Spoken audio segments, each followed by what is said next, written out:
You're listening to a Frequency Podcast Network production. The Brock and Dalby Podcast. This is the Brock and Dalby Podcast. Welcome to Tuesday. I'm Dalby. No Brock today. He is sick. I guess it was his turn. I certainly used up enough of my sick days last week. But solo show today, talking a lot about Christmas and things that give you the holiday happies, but also just talking about how much it sucks to get sick at this time of year. The Brock and Dalby Podcast. The Brock and Dalby Podcast. I felt bad for him, though, yesterday. Being sick is bad enough.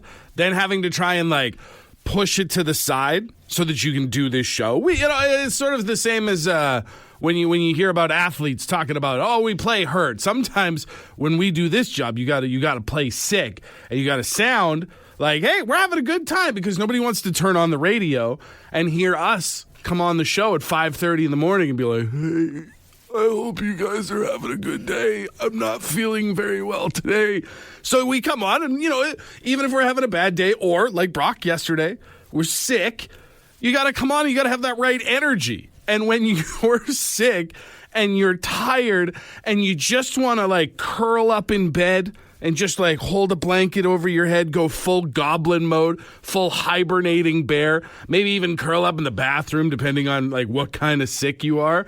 And you have to try and put on that face, whether it's doing this job or just in regular life, for your coworkers, your significant other. It can be tough because they're worried about you. They want to make sure you're okay. They're checking up on you. Are you okay? Can I get you anything? Can I do anything? And they mean the best, and it's so nice to have people that care about you, but deep down inside, I think we all know that when you're sick, all you want is for the world to just turn off for a little bit. If we could just hit a button and everything just kind of disappears for a little while, let this thing work its way through my system, and I will see you all when I am ready to be alive again. The Brock and Dalby Podcast. Lots of people texting in, hoping Brock gets better soon, which I know he will appreciate. Also had Tim text in saying, doesn't it feel like people are getting sick a lot more often? Not major sick, but colds and flus and stuff seem to be up right now. Yeah, I think it's kind of normal this time of year, though, right?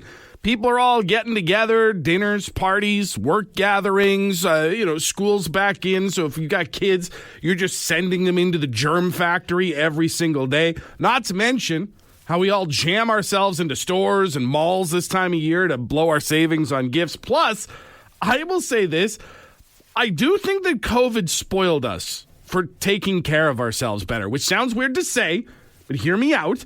For the whole pandemic, all we talked about was hand washing this, mask that, sanitize this, wipe that. We were in the bathroom singing happy birthday and washing our hands like we were the 7 dwarves heading into the mines. And now, when you go out anywhere, there's hand sanitizing stations literally everywhere.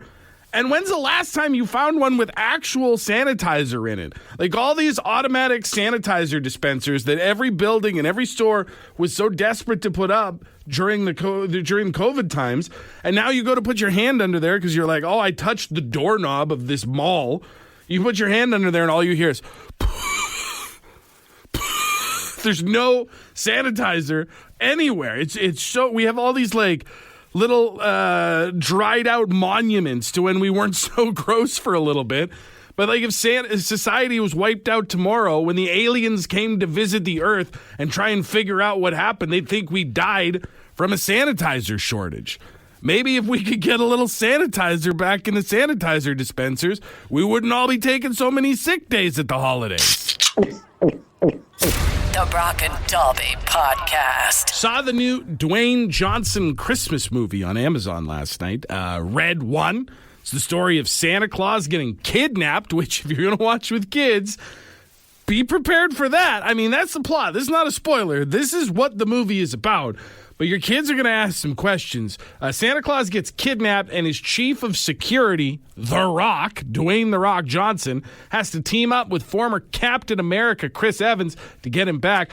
Honestly, way better than I expected. Had all the makings of being Tooth Fairy-esque cheese from Dwayne Johnson. But honestly, if you have Prime, I'd say it's worth a watch. It's a good popcorn flick for the holidays. One thing that I wasn't ready for, though, while I was watching, is that Santa Claus is played by J.K. Simmons from that movie Whiplash, or Demanding Pictures. I want pictures of Spider-Man. That's him. And while he's a little on the older side, he's honestly in the movie, he's a little jacked. There's like a scene with him and Dwayne Johnson lifting weights, and you're just kind of like, okay, Santa. So it's a strange contrast from the classic fat, jolly gift giver we've always known. And to be truthful, I am here for it. Why do we always assume that Santa is just this big fat dude who lives up in the North Pole just because he buffets on milk and cookies one night out of the year? That man's also doing a full globe Ironman marathon, up and down chimneys, in and out of houses, up to the sleigh, down to the house, up to the sleigh, down to the house. He's reining in 8 reindeer, 9 if you count the diva with the red nose. Wouldn't you be kind of jacked if you were carrying that huge sack all over the planet? And that's just because of his audacity to break into everybody's houses. He also has a giant bag of toys that he carries as well, and that's just bound to help you burn some calories.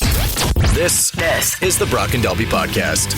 Brock and Dalby's wish list is our chance to use up the last of the corporate budget so that the bean counters back at head office in Toronto don't get to keep any of it, and then we can get it again next year. So what we're doing is we're playing one of our favorite games, and that's Talk Dirty to Me.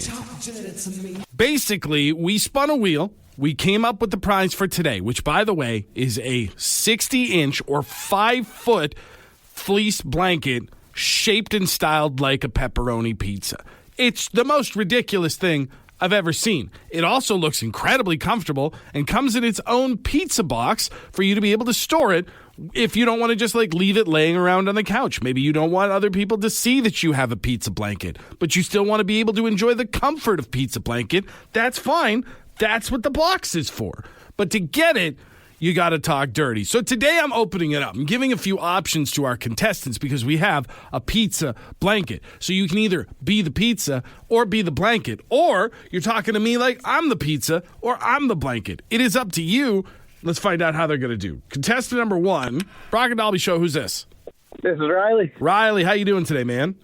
Oh, good. How are you? I'm doing great. Thank you for asking. I don't think the game is that complicated, but do you understand? I think I do. Just the concept is to talk as dirty as I can about either the blanket or the pizza to you. I'm going to say no to the talk as dirty as you can. This is, after all, a live radio broadcast with decency standards. So let's be a little careful about this. But when you're ready, let's have it. All right, baby. You know I'm here with the big extra large pizza with the hot steamy butter. And you know it's got the extra sausage. All right, Riley, we're going to put you on hold after the okay. Line number 2, Brock and Dalby Show. Who's this? Ryan. Hi, Ryan. How are you today? Good. Riley got us started in sort of the direction I expected this was going to go. Do you think you can beat him? Yep. All right, well, Ryan, let's have it. Oh, I will eat your pizza all the way up, and I would put sauce on it and eat you all the way up and all the way down, and I would enjoy you from top to bottom. All right, Ryan. I think he's going to eat the pizza. When he said, I'm going to eat your, and then hit that hard P, when I tell you that I was so close to hanging up, I was nervous about that one. But Ryan kept it between the lines. We had Riley, we had Ryan. We need a caller number 3. Brock and Dalby Show, who's this? This is Champ Stamp Andrew. Andrew, welcome to the program. You understand the game, correct? Oh, I got her. All right, man. Well, you've heard your competition. This is your chance to sweep. Remember, if you're listening at home, this is your chance to tell us who you think should be the winner. Andrew. Hi, baby. Jesus. I'm going to lick that sauce right off of you. I'm going to play with the pepperonis, baby. I'm going to stuff that crust. Oh, baby. I feel like something has happened here today, Andrew, where neither of us can look each other in the eye literally ever again. But I don't think I need to go to a vote. The text line is very much telling me Congratulations, you're my winner today. Yes! Woohoo! What was the accent, Andrew? I don't know. My buddy beside me told me to put an accent in a deep voice. Let me just, along with giving you the 5-foot circular pizza blanket, which take it and use it in good health, if I give you one other gift this holiday season, Andrew, don't do that accent if you're actually trying to talk dirty to somebody, all right? Fair enough. The Brock and Dalby Podcast. The Brock and Dalby Podcast. Had a holiday first last night at the Dalby household after literal decades of only ever seeing Christmas carolers in movies and on TV. A lovely couple rolled up to the front door yesterday offering to sing a song. They were collecting donations for a charity that escapes me at the moment. And that was the whole thing. Donate some money to our charity and we'll sing you a song. And my girlfriend Mallory recognized them from up the street. So we got some cash, get the kids to give it to them, put them in their stocking that they were collecting in. And then they hit us with a little Feliz Navidad on the stoop. And then honestly, I know that I'm very Grinchy, especially on the show. I don't always come across with the most Christmas spirit, but that was a really nice Christmas moment last night. Like, I would actually love if that happened more often. And it's funny because it happened at like 7:30. We were sitting on the couch. We were watching a Christmas movie, as a matter of fact, and the doorbell rang, and I audibly said, "Who the 3825 is at my door at 7:30 in the evening?" I was upset. I was ready to go yell at like some telemarketer or someone who's going door to door or whatever. And no, it was these lovely people singing Christmas songs. Really put me in the Christmas spirit. I mean, it was kind of awkward at one point because our dog Penny, who's a small dog, kept trying to climb up the poor lady's leg to be friends while she was trying to sing "I Want to Wish You a Merry Christmas," but she handled it like a champ. Sorry, lady. We'll put her in the backyard next year. The Brock and Dalby Podcast. Ryan texted in 762-555, says, just put up my first tree proper yesterday. That and Corey Taylor's Christmas song always get me in the holiday spirit. I remember getting my first real Christmas tree as a kid and being absolutely blown away. And then somewhere along the way, as I got older, I stopped having the Christmas spirit. As I've talked about on the show, it's not my favorite holiday.